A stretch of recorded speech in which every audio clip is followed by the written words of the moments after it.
চলেন এবার আমরা গ্রামারের কিছু ফাংশন দেখব। আমি একটা ভিডিওতে আপনাদেরকে বলছিলাম রাইট ফ্রম ভার্ব পড়ানোর সময় যে ইংলিশে ফিউচার টেন্স নামে কোনো টেন্স নাই। চলেন আমরা দেখি এটা প্রুফটা কি। তো প্রথমে যদি আমি আমি সরাসরি ক্যামব্রিজে যাই, ক্যামব্রিজটা বেশি আপডেট থাকে। ক্যামব্রিজ ডিকশনারিতে দেখেন কি বলতেছে, there is no future tense in English. আমি একটু ফোকাস করি।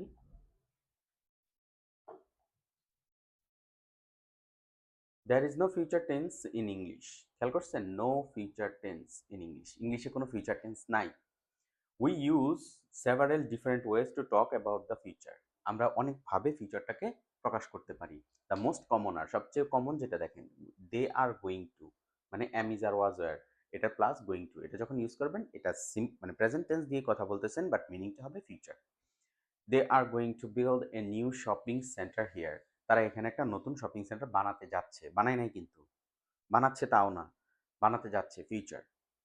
Lina is working in Singapore next week. খেয়াল করছেন, আমরা কিন্তু বাচ্চাদেরকে পড়াই যে এটা প্রেজেন্ট কন্টিনিউয়াস দিয়ে কিন্তু ফিচার করা হয়েছে। যে আমরা বাচ্চাদেরকে পড়াই 6, 7, 8, 9 এইসব ক্লাসে আমরা পড়াই কি, যে টেন্স তিন প্রকার, প্রেজেন্ট, পাস্ট, ফিউচার। ফিউচারের মধ্যে আপনি যখন নেক্সট উইক পাবেন, আমাদের টেন্স ইন্ডিকেটর যেগুলো আছে, next week, tomorrow, next year, okay, এই টাইপের জিনিসগুলো যখন থাকে তখন আমরা কি করি, ফিউচার। এটা দেওয়া উচিত ছিল লিনা ইজ ওয়ার্কিং না দিয়ে লিনা উইল ওয়ার্ক, তাই না? সিম্পল ছিল কিন্তু, কিন্তু ওরা বলতেছে যে না, তুমি এটাকে উইল ওয়ার্ক করার দরকার নাই, তুমি ইজ ওয়ার্কিং ইন সিঙ্গাপুর, মানে ইজ ওয়ার্কিং দিলেও এই কথাটা ফিউচারকেই মিন করবে। এই ইজটা কিন্তু প্রেজেন্ট, খেয়াল করছেন? তাহলে এই যে শব্দের যে প্যাটার্ন, এটা দিয়েই কিন্তু তারা ফিউচার করতে পারতেছে, আমার দরকার নাই আবার উইল আনা, ভার্বের বেস ফর্ম করা। I think they will postpone the match. এখানে আপনি বলবেন এই তো পেয়ে গেছি, উইল প্লাস ভার্বের বেস ফর্ম ফিউচার। একটু খেয়াল করেন, আমি যদি ধরেন একটা আহ, জিনিস লিখি, প্রেজেন্ট, ছোটবেলায় আমরা স্কুলে যা পড়ছি, পাস্ট, ফিউচার, ওকে। এখন প্রেজেন্টে যদি লিখি, ধরেন ইট, পাস্টে হবে অ্যাট, ইটেন, ওকে। তাহলে আমি যদি এইভাবে লিখতে থাকি, do, did, done, have, had, had, তাহলে আমি এখানে লিখবো কি, উইল, উড, উড, তাই না? তাহলে আপনার কাছে আমার প্রশ্ন, আপনি তো বলতেছেন উইল ফিউচার টেন্স, তো ফিউচারের অপশন কই, প্রেজেন্ট, পাস্ট, ফিউচার, ঠিক আছে? এটা তো এরকম না, এটা তো আসলে ফিউচার ছিল না, এটা ছিল পাস্ট পার্টিসিপল, ওকে। আমরা তো এখানে ফিউচার লিখি নাই, কি লিখছি, পাস্ট পার্টিসিপল। এই ইটেন তো আর ফিউচার না, তাই না? তাহলে ফিউচারের অপশনটা কোথায়? ফিউচারের কোনো অপশন নাই। এই উইলটা হচ্ছে একটা প্রেজেন্ট টেন্স, উইলের পাস্ট হচ্ছে উড, পাস্ট পার্টিসিপল হচ্ছে উড। দ্যাট মিন্স এটা একটা মডাল অক্সিলিয়ারি যার পাস্ট টেন্স হচ্ছে উড, পাস্ট পার্টিসিপল হচ্ছে উড, তাহলে উইল প্লাস ভি, তাহলে এই যে দেখেন, মডাল অক্সিলারি ভার্ব হিসাবে ধরা হয়েছে, উইল হিসাবে ধরা হয় না। ফিউচারের যে ফিউচার হলে সবকিছুতে উইল দিতে হয়, আমরা টেন্স পড়ানোর সময় বলছি, ওইভাবে কিন্তু এটা আসে নাই, এটা আসছে জাস্ট একটা modal auxiliary. Nadia arrives in about half an hour from now. এখন থেকে হাফ অ্যান আওয়ার মধ্যে সে পৌঁছে যাবে, পৌঁছানি কিন্তু, পৌঁছে যাবে, দেখেন প্রেজেন্ট সিম্পল দিয়ে অ্যারাইভস। খেয়াল করছেন বিষয়টা? আই উইল বি রানিং, এখানেও কিন্তু উইলটাকে আপনার উইল বি রানিং, আপনি বলবেন এটা ফিউচার কন্টিনিউয়াস টেন্স না, দেখেন এটাকেও তারা, খেয়াল করেন, মোডাল অক্সিলারি হিসাবে ইউজ করছে, এবং ফিউচার কন্টিনিউয়াস দিছে দেখা তারা কিন্তু এটাকে ধরে নিছে যে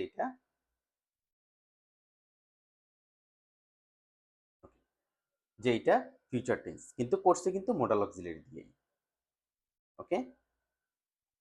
এরপরে আসেন,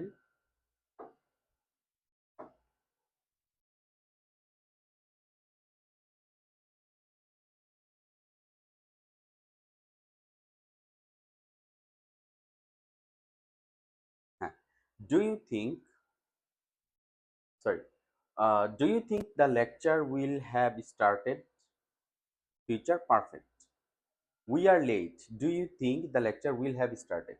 আচ্ছা, এই যে উইল হ্যাভ দিছে সেম, এখানে ফিউচার পারফেক্ট বলা হচ্ছে, ফিউচার পারফেক্ট সেন্স বাংলায়, কিন্তু দেখেন উইল কিন্তু সেম প্রেজেন্ট টেন্সের, হ্যাভ প্লাস V3 প্রেজেন্ট টেন্সের আগে উইল দিছেন, উইল একটা মডাল অক্সিলিয়ারি সেম থিং, কিন্তু অর্থ দিচ্ছে future perfect. About to, we are just about to leave, এই তো আমরা চলে যাব ছবি দেখার জন্য, যাব, উই আর প্রেজেন্ট দিয়ে ফিউচারকে মিন করতেছেন। The president is to visit, খেয়াল করতেছেন B2, এই যে ফিউচারকে প্রকাশ করার জন্য কতগুলো প্রেজেন্ট ইন্ডিকেটর আছে, ওইটা দিয়ে ফিউচার হয়ে যায়, এই কারণে বলছে there is no future tense in English. Main জিনিসটা হচ্ছে এই কথাটা। ওকে, তারা কত ভাবে ফিউচারটাকে দেখাইতেছে, আর going two, is going to, তারপরে ইজ টু, অ্যাবাউট টু, হ্যাঁ, ডিউ টু, তাহলে এই সবগুলো জিনিসই কি করে, ফিউচারকে মিন করে। এখানে দেখেন ফিউচার ইন দ্য পাস্ট, এটা আবার কি মানে অতীতের যেই কাজটা, অতীতে কিন্তু কাজটা হওয়ার কথা ছিল, করে নাই, জটিলে গেলাম না। They said they were having, তারা বলছিল আমাদের কাছে থাকতে পারে নেক্সট এপ্রিলে, মানে গত এপ্রিলে আমার পিএইচডি শেষ হয়ে যাওয়ার কথা ছিল, এরকম সেন্সে আমাকে দরকার নাই উড, হ্যাঁ, plus V3, would plus be plus past base form বা ভার্বের সাথে আইএনজি, এইভাবে করার দরকার নাই কন্ডিশনালের মতো, জাস্ট খালি they said they were having a holiday next April. ঠিক আছে, তো এইভাবে আপনারা যদি একটু খেয়াল করেন, দেখেন আমরা এই ডিকশনারিটিতে গুগলে সার্চ দিয়ে কয়জন শিক্ষক দেখে, আমার এটা একটা কিউরিসিটি আছে, কারণ এই জিনিসগুলো নিয়ে তর্ক জিনিস না, এটাকে তারা আপডেট করতেছে, আমরা জানতে দোষ কি। দেখেন একজন ভারতীয় ছাত্র, সে অনেক ঘাটে, সে আমি যতটুকু তাদের সাথে পাইছি, তারা দেখি জিনিসগুলোকে জানে অ্যাটলিস্ট, কিন্তু আমরা বাঙালিরা আমরা ওই শেলের মধ্যে পড়ে আসছি, এখনো এই শেলের মধ্যেই পড়ে আছি। তো আমাদেরকে আপডেট হইতে হবে, আমরা যে যত বেশি আপডেট হইতে পারবো, ততই কিন্তু আমরা টেকনোলজির সাথে তাল মিলিয়ে চলতে পারবো, যুগের সাথে তাল মিলিয়ে চলতে পারবো। ঠিক আছে, এখানে আমরা সমালোচনা না করে জিনিসটা ঘাটি, আমি কিন্তু নিজে লিখি নেই, আমি আপনাদেরকে ডিকশনারি থেকে দেখাই দিছি। So try to follow this. এখন কথা হলো যে আমরা যদি ছাত্রদেরকে এইভাবে না পড়ায়া আমরা একটু এইভাবে পড়াই,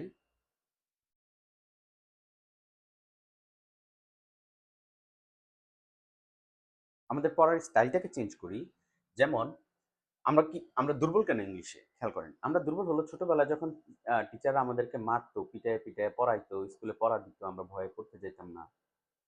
ঠিক আছে, ওই সময় এই জায়গাটাতে আমরা একটা গ্যাপ করে ফেলছিলাম। কি গ্যাপ?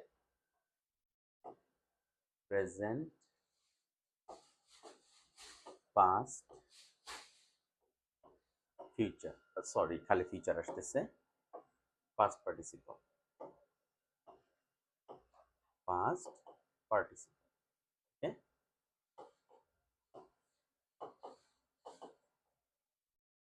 ওকে, এখন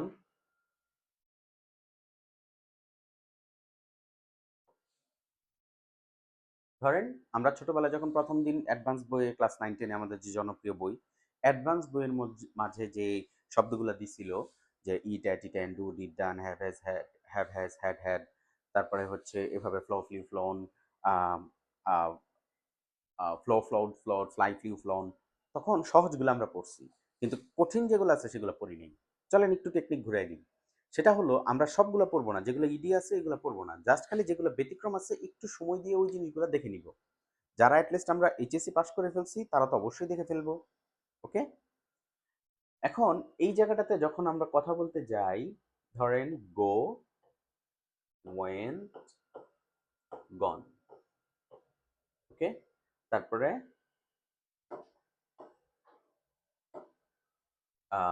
রিটার্ন, রিটার্ন, রিটার্ন, আমরা যদি জাস্ট ওই জিনিসগুলো মুখস্থ করায় দিয়ে বাকিগুলোকে বলে দেই এখানে ইডি বা ইএন হয়ে যাবে, তাহলে কিন্তু মোটামুটি আমাদের এই জিনিসটাতে একটা ভালো ধারণা নিয়ে স্টুডেন্টটা বড় হবে। আমরা করি কি, জটিল জিনিসটাকে আগে আনি, প্রথমেই স্টুডেন্টকে third person singular, third ACS, এটা আমি আমার ছোটবেলায় ক্লাস 6-7-এ থাকতে আমি একটা হেডেকে ছিলাম।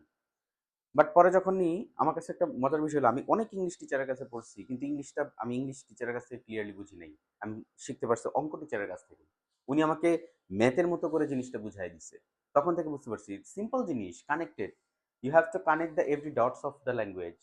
বাট আমরা কি করতেছি, প্রথমেই গিয়ে এসিএস পড়ানো শুরু করে দিছি, কেন তার এটা পড়ানোর দরকার কি, বাকি জিনিসগুলো পড়ান, পরে বলে দেন এই জিনিসটাতে একটু ব্যতিক্রম আছে, বাট আমরা ব্যতিক্রমটা আগে পড়াই, যার কারণে আমাদের বাকি জিনিসগুলোকে জটিল মনে হয়। আচ্ছা, আমি ইচ্ছাকৃতভাবে কিছু টেন্ডেন্সিয়ালি কিছু শব্দ নিচ্ছি। তারপরে হচ্ছে attend, attend, attended, attended. ওকে, ওকে, আমি তিনটেই নিলাম, তিনটে বাক্য দিয়ে দেখাচ্ছি। এখন আমরা যারা বাঙালি আছি, আমরা কি করি, এই শব্দগুলো যখন মুখস্থ করছি তো করলাম, খুব টেনশন নিয়ে, খুব নিয়ে করলাম, কিন্তু প্রবলেমটা যেটা হয়, এটা কোথায় কাজে লাগাবো সেটাকে আর আমরা খেয়াল করি না। কাজে লাগানোর সময় আমরা ভরকে যাই, প্রথমে কাজে লাগানোর সময় এই জিনিসটা বাদ দিই। ওকে, আমরা আগে ইংলিশটা শিখি, এরপরে আমি বারবার বলি, আগে তোমাকে মৌলিক জিনিস নিতে হবে, তারপরে তুমি যত পারো অ্যাড করো। আমাকে খেয়ে বাঁচতে হবে, তারপরে আমি আস্তে আস্তে খাবারের কোয়ালিটি বাড়াবো, পশ খাবারে যাব, অ্যাস্থেটিক খাবারে যাব, ফাইনালি আমি ক্যাভিয়ার টাইপের খাবার খাবো, তাই না? বাট আগে তো আমার ভাত খেতে হবে, তাই না? তো চলেন দেখি আমরা একটা বাক্য, I I go to varsity. একটা জিনিস বলে দিই, এই ভার্সিটির মধ্যে যদি ইউনিভার্সিটি লেখেন তাহলে এটা কিন্তু ই হয়, আর যখন ভার্সিটি লিখবেন তখন কিন্তু এ হয়।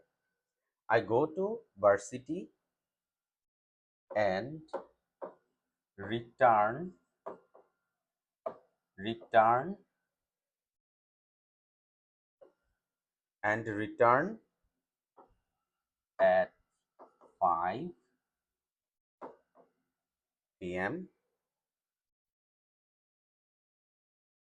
and attend attend my class, attend my family program. এখন আমি যেটা আপনাদেরকে বোঝাতে চাচ্ছি, দেখেন এই বাক্যটা দিয়েই কিন্তু আপনাদের অনেক কিছু ক্লিয়ার হয়ে যাবে। কি, এখানে একটা ভার্ব আছে, এখানে একটা ভার্ব আছে, এখানে একটা ভার্ব আছে, তিনটা ভার্ব আছে, দ্যাট মিন্স তিনটা ক্লজ, সেন্টেন্স কিন্তু একটা। এই তিনটা বাক্য, মানে তিনটা বাক্য ধরতে পারেন বাংলায়। এই তিনটা বাক্য বা বাক্যাংশ যদি আমি বলতে যাই ইংলিশে স্পিকিং করার সময় বা রাইটিং করার সময়, খেয়াল রাখতে হবে কি কি। প্রথম, এটা প্রেজেন্ট টেন্সে আছে, তাহলে এটাও প্রেজেন্ট টেন্সে থাকতে হবে, এইটাও প্রেজেন্ট টেন্সে থাকতে হবে, মাস্ট, মিক্স আপ করা যাবে না। হলো 1 নাম্বার শর্ত। 2 নাম্বার শর্ত, এখানে দেখেন আই এর পরে গো আছে, আমি যদি প্রেজেন্ট না দিয়ে পাস্ট দিতাম, আই ওয়েন্ট, তাহলে এখানে কি হইতো, রিটার্ন,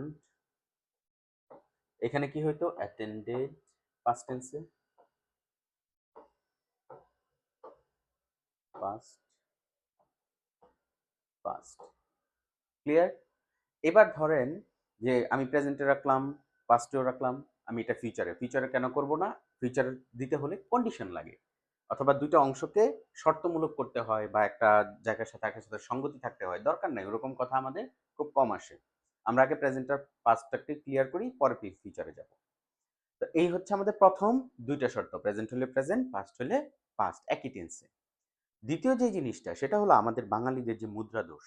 আয়ের সাথে যখন একটা বলি যে হ্যাঁ তুমি তোমার ডেইলি অ্যাক্টিভিটিটা একটু বর্ণনা করো, স্পিকিং এর মধ্যে সে শুরু করে, I M a student, I I am go to college, I am attend the party, I am return, মানে এটা কিন্তু সে ইন্টেনশনালি বলে না, এটা হচ্ছে তার মুখ দিয়ে এমটা চলে আসে, মানে আয়ের সাথে ধাক্কা দিয়ে এম চলে আসে, ইউ এর সাথে আর চলে আসে, হি এর সাথে ইজ চলে আসে।